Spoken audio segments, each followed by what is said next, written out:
പ്രിയദർശിനി സൗജന്യ യാത്രക്കാരുടെ എണ്ണം കുത്തനെ ഉയരുമ്പോഴും ബസ്സുകളുടെ എണ്ണം കൂട്ടാതെ കെഎസ്ആർടിസി.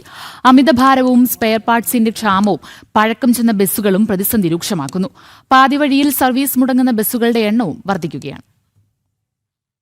പ്രിയദർശിനി ബസ് സർവീസുകൾ തുടങ്ങിയതോടെ കെഎസ്ആർടിസിയിലെ വനിതാ യാത്രക്കാരുടെ എണ്ണം 7.25 ലക്ഷത്തിൽ നിന്ന് 13 ലക്ഷമായി ഉയർന്നു.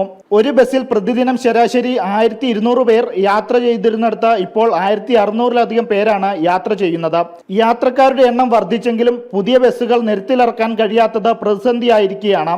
അമിതഭാരം മൂലം ബസ്സുകൾ തകരാറിലാവുകയും പാതി വഴിയിൽ സർവീസ് അവസാനിപ്പിക്കേണ്ടി വരികയും ചെയ്യുന്നു. ഒരു ഡിപ്പോയിൽ തന്നെ ദിവസവും 10-ലധികം ബസ്സുകൾ വഴിയിലാകുന്നുണ്ടെന്നാണ് ഔദ്യോഗിക കണക്കുകൾ.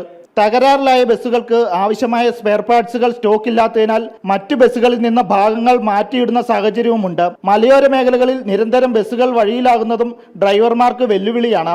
ഇതിനിടെ സെപ്റ്റംബർ 30-നകം 1117 ബസ്സുകളുടെ കാലാവധി അവസാനിക്കും. പുതിയ ബസ്സുകൾ വാങ്ങാൻ പണമില്ലാത്തതിനാൽ പഴയ ബസ്സുകൾ റീഫർബിഷ് ചെയ്ത് നിരത്തിലിറക്കാനാണ് മാനേജ്മെന്റിന്റെ തീരുമാനം.